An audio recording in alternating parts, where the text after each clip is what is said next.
too. I'm very Okay, hungry. Hello. I say weird shit sometimes, but like What?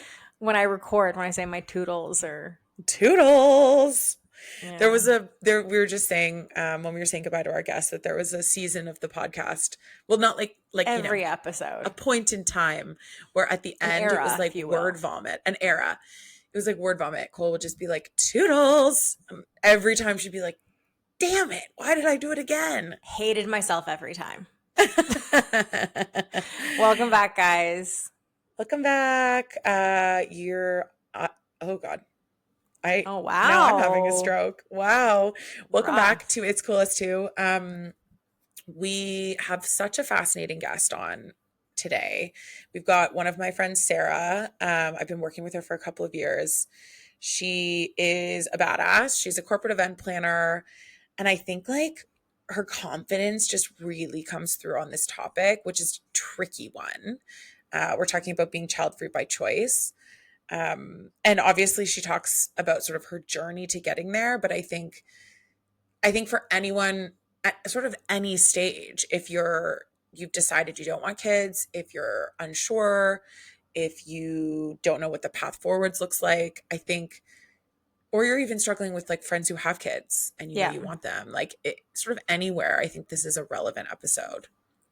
I feel like you're so right. We've never had this conversation, and No, that's rare after like 120 episodes because we're always like, wait, we've but already it was talked on about that. purpose. A hundred Like we percent. we didn't feel like we could. No, and it's just incredible. And I think given where we are today, given the listeners that we have, I think opening up and having conversations that expand beyond you and I in this sense are so important. And she is a breath of fresh air. And you're so right. She's so confident. And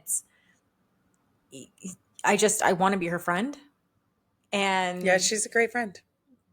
yeah, but I really hope our listeners are going to get something out of this, even if they're not on the same page. I think it's a really beautifully articulated perspective and choice, and I'm excited for everyone to listen. Yeah. And she talks a lot about her life and sort of where she sees her life going. And I think I can attest to the fact that she has a really great, full, wonderful life and a super Yeah. supportive partner. And so it was just nice to see her come into this conversation with all of that confidence. But Well, we I hope you think guys it's like it. yeah, and sorry not to derail No, a transition, but I think that one of the things that I've been really stewing on lately for the pod is how do we bring on people who give our listeners the permission to choose the life that they want to lead, not the one they feel like they should lead. And I feel like this is like the mm, perfect person to bring on in that sense. So I do hope people like that. And if there's other things people are wrestling with, um, send us a DM. Let us know what that question please. is, because we have no problem where we can either sourcing someone who can speak to something like this or having a conversation responsibly amongst the two of us if we feel we can. Um, but we love hearing from you guys. And if there's something you're wrestling with, let us know. But yeah. Enjoy, guys. We will see you next week. Bye. Toodles. Toodles.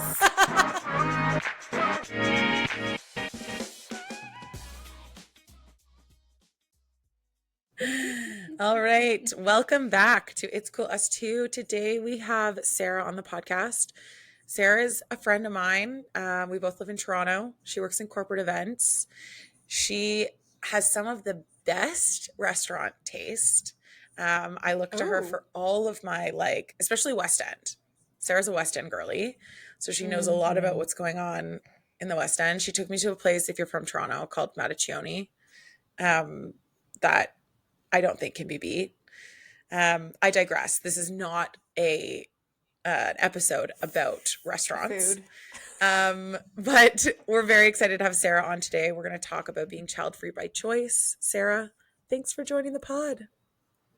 Thanks for having me.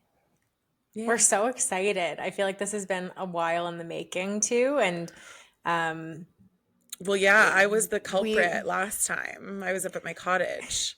We I could not wasn't make going to this call work. that out.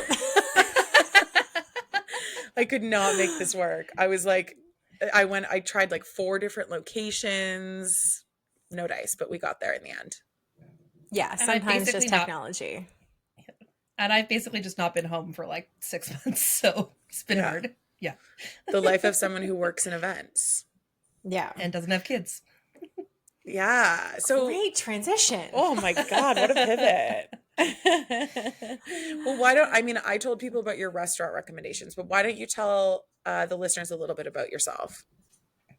Yeah. As Megan said, I'm a corporate event planner living in Toronto. I'm a transplant from the West Coast. So I like to say I'm like Toronto, but like a bit more chill. I live with my husband. End of sentence there. It's just the two of us, no pets, no kids, living blissfully in Toronto and enjoying our life here. Yeah. I love that. I feel like we should probably just start maybe then get the elephant out of the room. No, that's Wow. not the saying at all. It's not. Let's address the elephant in the room. Guys, I had a day off today and it is woof. But to like kind of dive in right from there, like you said, end of story. Talk to us a little bit about your decision to choose to not have children, because that's a very powerful decision to have made. Yeah, it's everyone has their own different path, and I feel like people just expect people that don't have kids to be like, I was born hating my baby dolls and wanting to be left alone and all of this stuff, and which is very much not my story. I'm such a nurturing person. I have a younger sister who my parents basically joked that like when they had her, I immediately took her and was like, this is my baby. Like I was obsessed with her. I did the diaper changing. I fed her. Was super involved, and I had such a good time. Just taking care of her and being around her. I had my own like babysitters, like club almost business running when I was a kid. Like I've spent a lot of times around kids. I had a binder with every child's like emergency contact information, allergens, all this stuff. Like I got referrals. It was a whole thing. And so I just always assumed I would have kids, a part of being like the narrative of being a woman. And then just like being around kids a lot.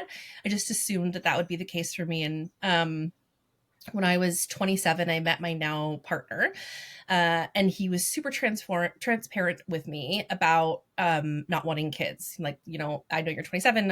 I want to get this out of the way. Like, this is not the path for me. So if this is a must for you, like, it's not, this isn't the right fit for us, which I super respected. And it was interesting because I had never really thought about not having kids. Like I never thought that was an option. Cause it's just, you know, you always hear like when you have kids, when you're a mother and all those things, which we internalize, obviously. And then, I was like, interesting. And like, wasn't 100% ready to make that choice at that stage, but I was really like, I really, really liked him and really liked our relationship. And I was like, okay, like I'm going to see this out for a little bit. And, which was like 6 months or something like that at that point. And I talked about it with a few of my friends and really like started to take stock in my life and was like, what is it that I want out of life? Like, what is it that's really making me happy right now? And knowing as much as I do know about being around kids and what it takes to keep a kid alive and all of that stuff, like,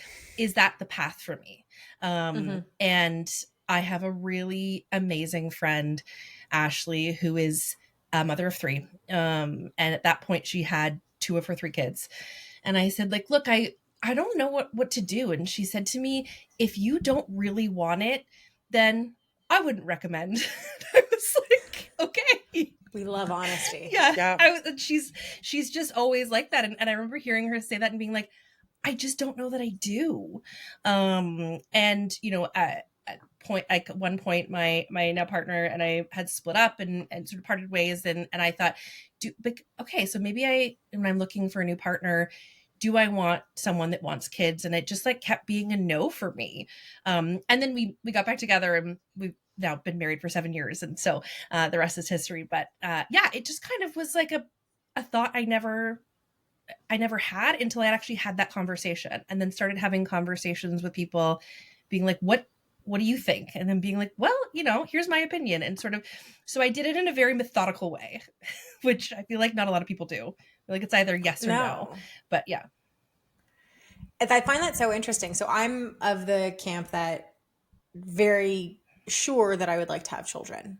But I can so appreciate the honesty, especially of your friend, being like, if you're not all in for this, it's going to be a no, right? Like, and going through all of the conversations and the research that you've done basically to like come to your decision, I think is brilliant, because you're right. So often we get told, this is what you should want. This is what your life should look like. And often for women in their 30s, it's like once you meet your person, once you have kids, it's like these two simultaneous, gold medals or check boxes. Then your life begins. And it's so powerful for you to be like, actually, no. Yeah. I think that's such good advice from your friend. Yeah. Yeah, and it's something that I wrestle with a lot because I'm in the middle of like, I think I might want to have kids, but I really only want to do it if I'm with someone that I want to have kids with, and I sort of see myself staying with that person. You really talked about it as if like you made the decision and then you've continued to live your life.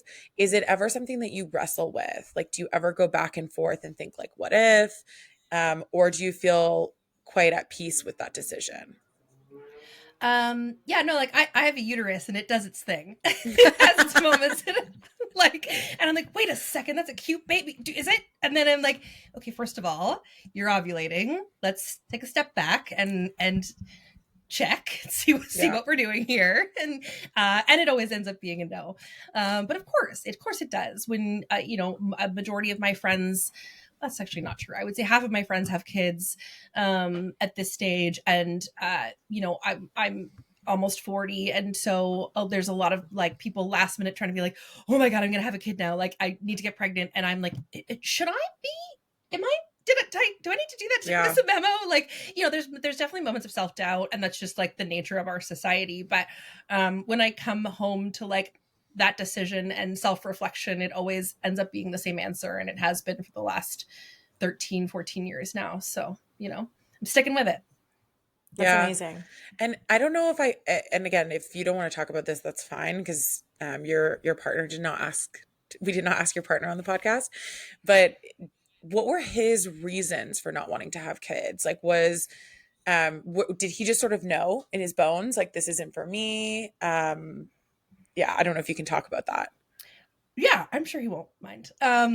It's interesting because like he was in the similar camp of, and we've talked about this. He's like, oh yeah, I had like kids' names picked out when I was in high school. Like my kid they were stupid, like terrible names. but most men are bad at picking names. Let's be honest. It was like like Jackson 5, like terrible names. But he claims to have invented like the trend of the name Jackson. He's like, all my friends stole it, and I was like, no, it's not you. Anyways, but so yeah, he's like, he thought about having kids. He had the same narrative, like, oh, when I have kids, he is 10 years older than me, so I think going through life a little bit more, and the friends having kids and having those honest conversations, it became more of a decision for him. But the funny thing is he's like he's the best with kids. Like you see like a random toddler on the street will just have eyes on him and like just jet towards him. Like kids love him. We were recently at a friend's cottage. So it was myself and two girlfriends. And then one of the girlfriends that was there had a baby and two under 4, I think. So like three kids under 4. Wow. And so the women went out to do the shopping and left the guys with the kids. And at one point my friend was like, oh my God, like, is like my husband gonna be okay? Like there's a lot to manage. Like there's naps and stuff like that. And I was like, I can assure you right now that if Brad is there, you're going to get back and there's going to be a sleeping baby. Everyone will be fed and there'll be some sort of weird game happening. Like it'll be fine. And people are always so weird. Like, oh, like he doesn't hate children. Like neither of us feel that way. We love kids. We love being around kids, but it's a whole different ball game when they're your own kids. And yeah, so his process I think was similar-ish to mine. He probably made his decision younger than I did, but yeah. I'm interested to know what people's reaction was as you maybe started to share, this decision with them, because I think exactly to your point, people be like, their immediate reaction might be, oh, they must not like kids. Mm-hmm. I would say like people who know me, so like my friends, my family, like I'm I make my decisions like very methodically. Yeah. I'm not one to just like, unless you're asking me if I want another glass of wine, otherwise like I make every decision with like a lot of thought and like think through every layer of the detail. So um it like my friends and family were like, yeah, I mean, if Sarah's saying that she doesn't want to do this, she doesn't want to do this. I That's would awesome. say obviously parents were like, okay, we love you. Like we'd love to have a grandchild, that kind of like, It's feeling, the which I really hard get, part. it is a hard part for sure. And there are moments when I feel, a little sad for my mom who doesn't have any grandchildren yet. We never know. I have siblings, so but yeah, so she, will see my friends' kids and stuff and play with them and have fun. And I'm like, oh, I do feel like a tinge of guilt for not like giving you that moment because it is such a special bond that people have, but also it's not my obligation to do that. So, like it's sad, but I'm great. I'm around. I have so much more time to spend with her and do fun things with her than if I did have a kid. So I'm like selling her on that moment. Yeah. um yeah. I think that I think about that a lot too, of like when I'm waffling, of like, Mm-hmm. do I not? And then I remind myself, well, you can't do it alone. Like you, you need someone else to do this. Like that's how I feel. I know that you Mm-hmm. absolutely can do it alone. Um, and yeah, I think about like, oh, I wish I could give that to my parents, you know? So Yeah. it is a hard thing to reckon with, but you're An absolutely right. obligation. It has to come back to you do not have an obligation. And ultimately, your parents or your mom or whoever, like they don't want you to do something you don't want to do, or hopefully they don't Exactly. want that.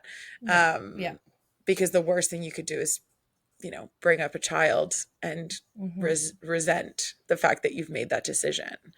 So yeah. 100%. And like there's like Reddit threads about regretful parents. Like there's a lot of them. Oh my Like God, I people know. regret being parents. And I would like could not handle being that person. Like that Yeah. is like like I just had like a sinking feeling in my stomach just saying regretting having a kid. Like is such an awful thought. And yeah, you need to be in it for the right reasons, in my opinion, but Yeah. I think No, yeah. 1,000%. It's also interesting you said that like both you and your husband are great with kids. And like you said, you were a babysitter growing up. Oftentimes it's the people without kids that aren't parents, um, that when they see kids in their lives, they just like they're down on the floor playing with them, or they're engaged and loving it, because it's also something you're not soaking up constantly. It's a novelty, not the norm. Yeah. You've got a couple you've got a couple of years on me, Sarah. We're only 36. But I was gonna say I've only got a couple of friends who have and I know it's a bit different for you, Cole, but I've only got a couple friends that have, toddler Mm-hmm. age children, or people that like really have started to form personalities.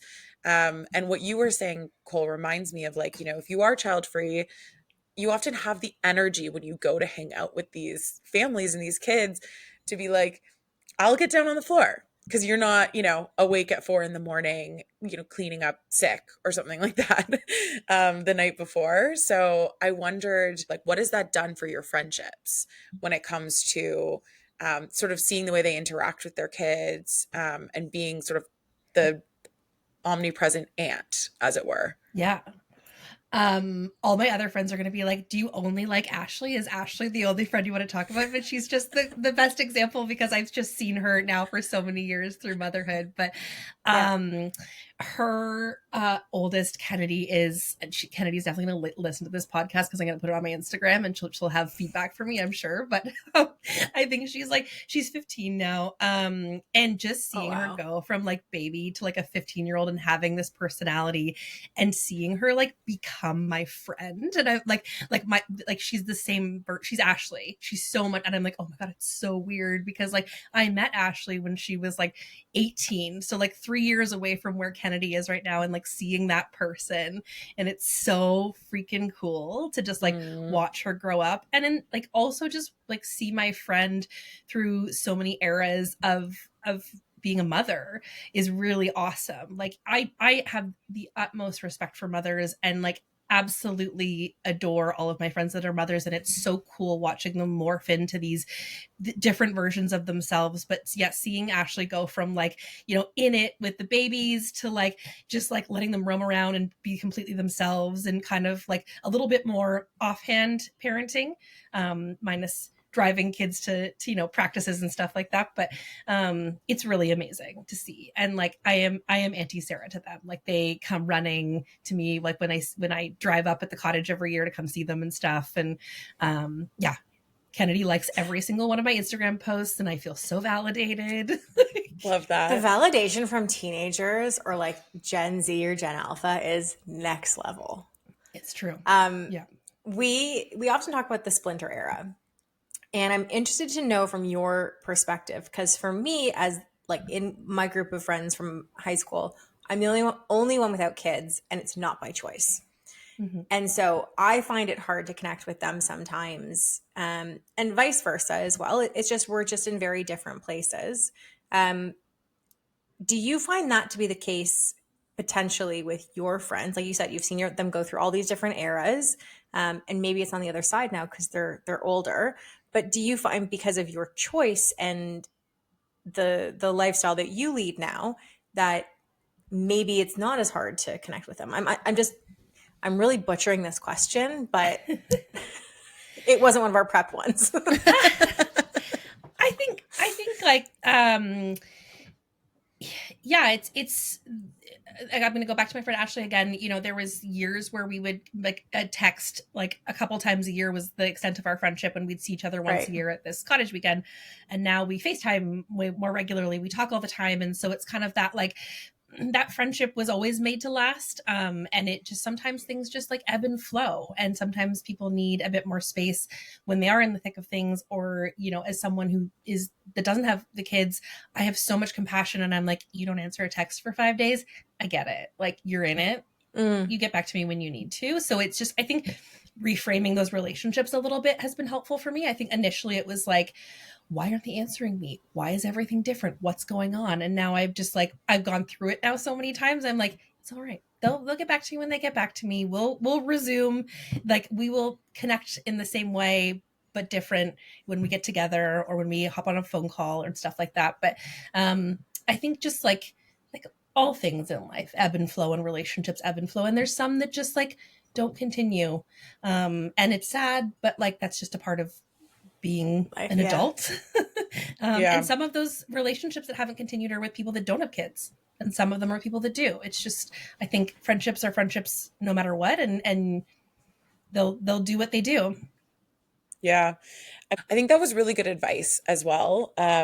Because I think, you know, if anyone younger is listening to this, I do think it is really tricky, even if you're, and perhaps especially if you are child free, not by choice, and your friendships start shifting or your expectations sort of need to shift when it comes to those friendships. And I think it's okay to recognize like it is hard at first, but it's nice that you've been able to come through on the other side and be like, I've seen this happen several times. And you just have to be comfortable with the fact that like it ebbs and flows, and it's not necessarily the way that it used to be, but it could be something even better.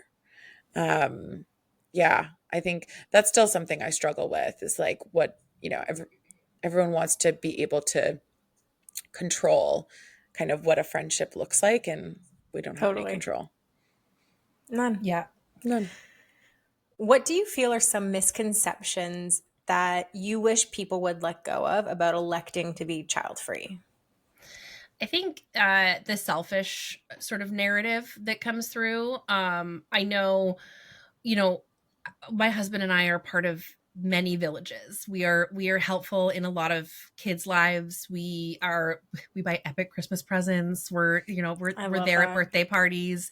We're around, and we do a lot to like support our people that have kids, because we know how hard it is and how much they do need the support. And so that's something for sure that people just assume, like, you hate kids and you're selfish. And of course I have moments of like, going shopping and my husband and I being like, we don't have to pay for summer camp, so like maybe I will buy that $200 shirt because I can, Yeah. and sure, that happens. But I think it's the selfish side and the like not liking or wanting to be around kids, which is very much not the case. Like, love kids, they're great. Also, that's not selfish, by the way, buying the $200 No. shirt, because you've actually Yeah, made the decision to prioritize what you want in life, which means that you can buy the $200 shirt, right? Um, totally. yeah, Perhaps a bit frivolous, but whatever, I'll sure. accept it. You're talking to the wrong group if you think that's Yeah. frivolous. I also think there's something to be said about, we've made selfish up to be such a bad word. And I really don't think it needs to be. So true. There's so much power in choosing yourself, and there's so much power in putting your own mask on before you go to help other people and making sure your cup is full and you're fulfilled.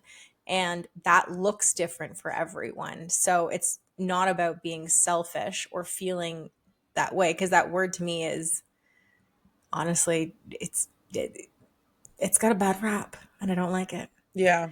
Um, what would you say are some of the things that you love most about your life, though, about being child free right now? I mean, I get to do whatever I want, whenever I want. I Amen. mean, obviously there's some obligations. I do need to like show up at my job. I do have to pay for the shirts. I have to pay for the extra glass of wine, all that Yes. stuff. But otherwise, if someone was like, "Hey, do you want to go on a trip next week?" I could do it. Like, I could figure it out. I think being able to like have space to make clear decisions is a really nice luxury that like child free people sometimes take for granted. Like, we're not always making decisions in chaos. We're not always under stress. Like, you kind of just get to be like, think things over and be more strategic. And I like absolutely adore my husband, and we get to spend a lot of really good quality time together. He is, I won't say my best friend, because I don't love that whole, my partner is my best friend in my entire world, because I have so many friends and I think they'd be a bit offended, to be honest. But he is one of my best friends. And we just have such a lovely life together, and we just get to sit and have dinner quietly and talk about our days, and it's just not always a constant distraction, and I really value that. You can really be present in each moment of your life. Mm-hmm. Yeah. Yeah. I always remember the first time I went to dinner with someone with a child, and it like it's a completely different experience. Like, you're Sure like, is. whoa, okay. And like, no shade, but no one can finish a sentence. Like, it's not the way that we would go. So I always think it's so interesting now. And when like my mom friends are like, oh, I really want to go out for dinner and not have a kid there, I'm like, I get it now. Cause that is, Mm-hmm. it's a lot. It's a lot. And I think Mm-hmm. that the point about, your partner, Brad, like being able to actually spend a lot of quality time with that person. I know that that's something that comes up, like even on my TikTok, of like ways to prioritize your partner when you have kids and things like that. And it's really nice to be able to take that. Like, you obviously still have to work on the relationship, but it's nice to be able to take that component out and sort of make it easier to focus in on your partner. It's funny too, because like that actually took a bit of work for us, because both of us are like, we don't have kids, or so we need to be there for our friends and our family, and would sometimes forget to be there for each other, because we're like, our obligation Interesting. is to like be there for other people. And then we kind of had to like sit back and be like, no wait, we also need to like prioritize our relationship, and like not just like get up if my mom calls or his dad calls or something like that. Like, it's still our moment, we still get to have that. So even in attempting to be like, yeah, selfish, and we like had to make ourselves be more selfish. Be like, no, you don't have to give up everything for your friends and family, whatever they call. Like, you do need to sit and have this quiet dinner or go on this vacation and not take, calls from people and stuff like that. So yeah. I love that. What advice would you maybe give to someone who's a little bit younger than us? So someone in their 20s or early 30s who is maybe on the fence, or similar to you, they think they want to have children, and then they're maybe confronted with the opportunity, whether it's through dating someone or something else, of maybe this isn't actually what I want. What advice would you give to someone contemplating whether or not to pursue having children? I think, especially in your 20s, like, you don't have to make the decision at that point. We've all dated, had many breakups, sometimes makeups. But like, you don't have to commit. It's okay to go back and forth on your decision. I think that's one thing that people get really, I've had a few friends who have ended up having kids later on that said they absolutely would never, and they feel so like ashamed almost. And like, it's your life. Do what you want to do. Go for it. And I think for those that really want to be child free, I struggled a lot when people that I didn't know asked me and were like, are you sure? Or like, you'll change your mind and like that kind of stuff. And Right. I was like, shut up. But I would just like, instead of saying shut up, I would say, oh, like, I don't think it's in the cards for me, almost insinuating that like I like couldn't have kids or something, just to like get them off my back. And now I refuse to say that. I say like, I'm child free by choice. Like, I have made this choice. I am happy about it. This is an awesome life that I'm choosing to live. But I think, don't feel guilty about making that choice, and own it. Like, it's okay. It's okay to say that you don't want to have kids. You're not a bad person. Like, you're not a monster. Man, the confidence you have, not just about this decision, but like just in how you carry yourself, it's very, oh my God, I'm genuinely having a stroke today, but it feels magnetic in a way. And it feels so strong and powerful. And even just in this conversation, and also the conversation you and I had while Meagan was struggling with her internet on the last time, like, just it makes sense to me how you were able to come to that decision through research and discovery, but come to it with such confidence because it just seems to be who you are inherently. Yeah. Well, it's really interesting actually. So I work with Sarah. And so I see Sarah 5 days a week. And it's like it's interesting to talk to you through this lens. I mean, one of the things that Sarah's so good at is like making a decision and executing on things. And it, you Great quality for an event manager. do yeah, she's great at her job. But you really are not like, I don't know if I actually thought about how you would answer some of these questions. And it's really interesting because you are so certain and sure. And I am the type of person who waffles on so many different things, and so, yeah, it's very refreshing to talk to someone who's just like, this is what I think. And I'm just going to stand on business and I'm not going to worry. And I'm sure, I know you said like, of course there are things that crop up, but like 80% of the time that's sort of how you feel and you just live it. And I think that's really good energy to put out there in the world for anyone who's, maybe feeling guilty that they feel this way, or is feeling like they need to rethink this because the cultural script is that you do get, pregnant and get married. Yeah. And I think, like, let's not ignore again the fact that the world is a very crazy place right now, and women's rights, women's health and body autonomy as well is up for it just constantly seems to be on the table. So to make such an empowered decision and confidently share that, I think there's probably going to be a number of our listeners who are going to be like, I needed this. I needed the permission to choose a different path, regardless of the narrative or the pressures that exist in our society. Yeah. I didn't even think about that, but you're so right, Cole. Yeah. I'm very happy to like be that person because I didn't always feel this way. Like that's not Yeah. it took a lot of going back and forth, and I didn't have like podcasts or even like I like follow some child-free Instagram accounts and stuff. Like those didn't exist. So I kind of had to Yeah. like navigate this through my own decision-making process, which I trust. I really trust myself. I trust my ability to make decisions and think that's definitely helpful. But What is it that was like? research and finding people. Yeah, it's kind of nice. I mean, I do question myself. Megan knows this from time to time, but for the most part, I'm pretty decisive.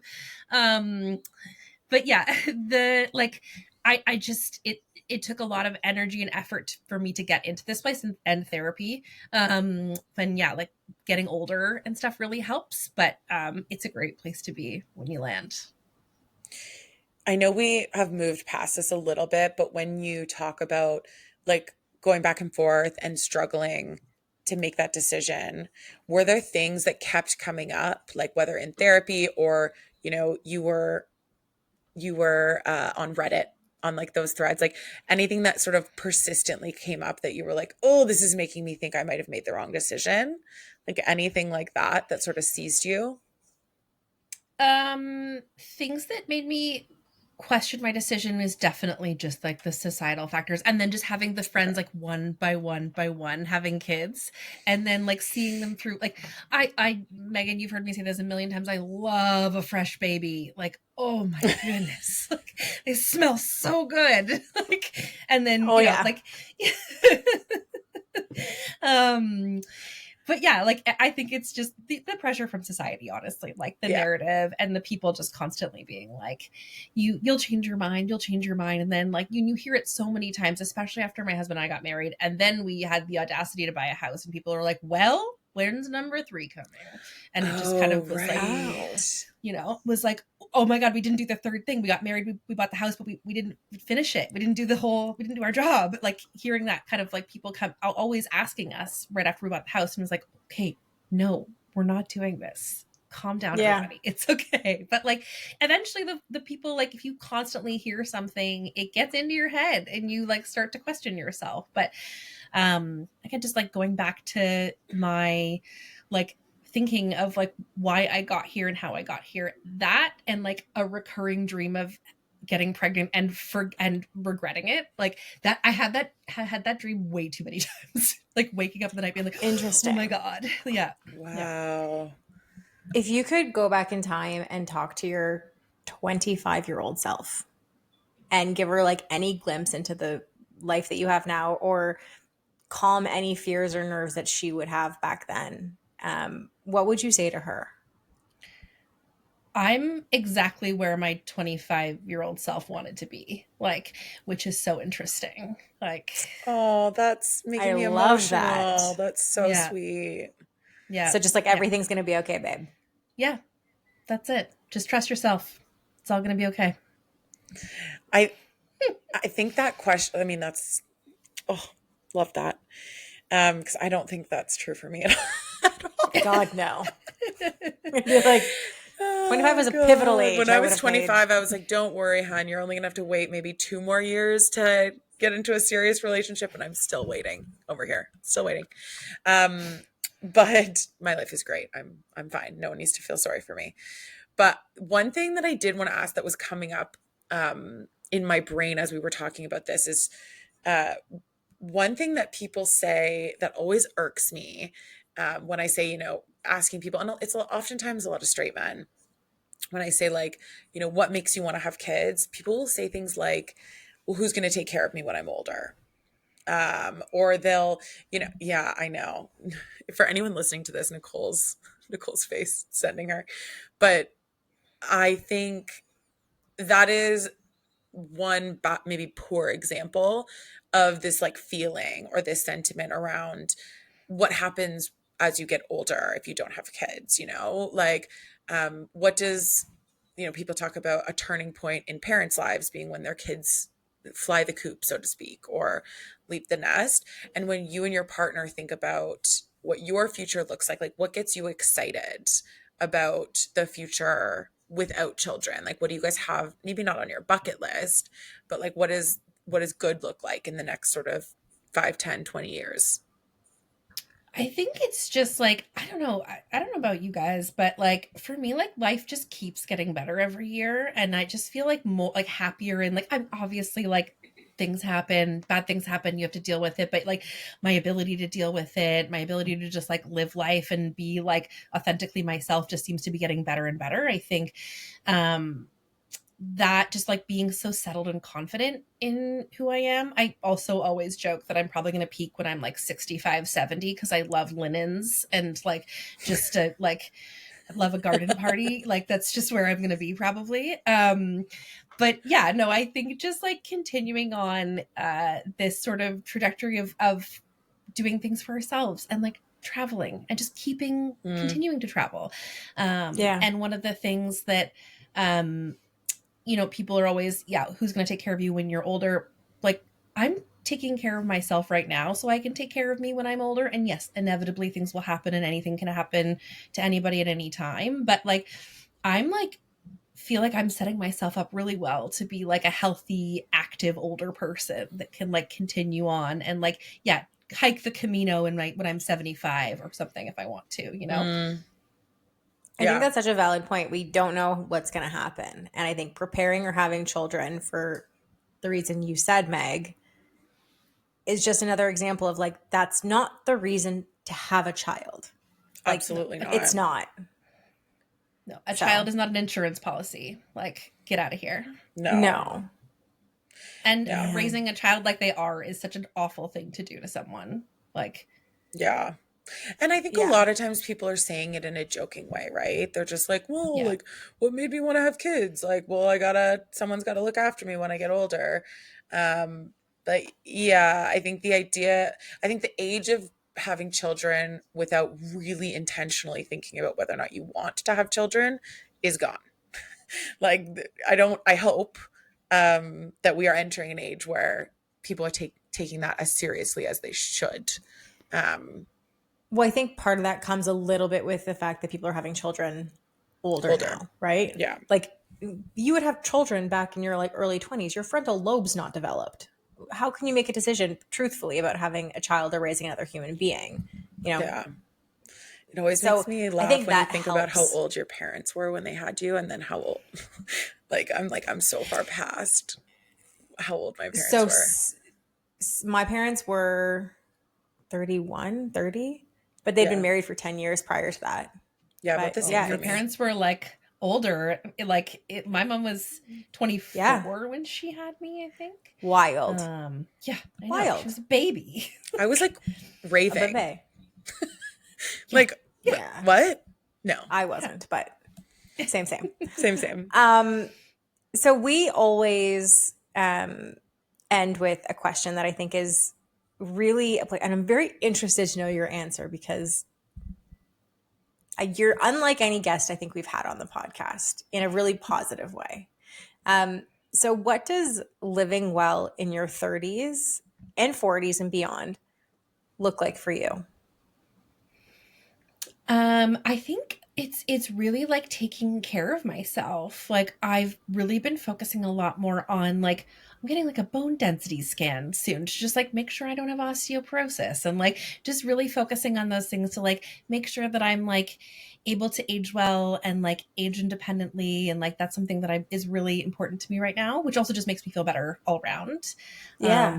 I think just living in a part of my life where I just feel really peaceful with my life choices and really happy with where I am is just makes my overall like my demeanor more relaxed and happy and easygoing and yeah.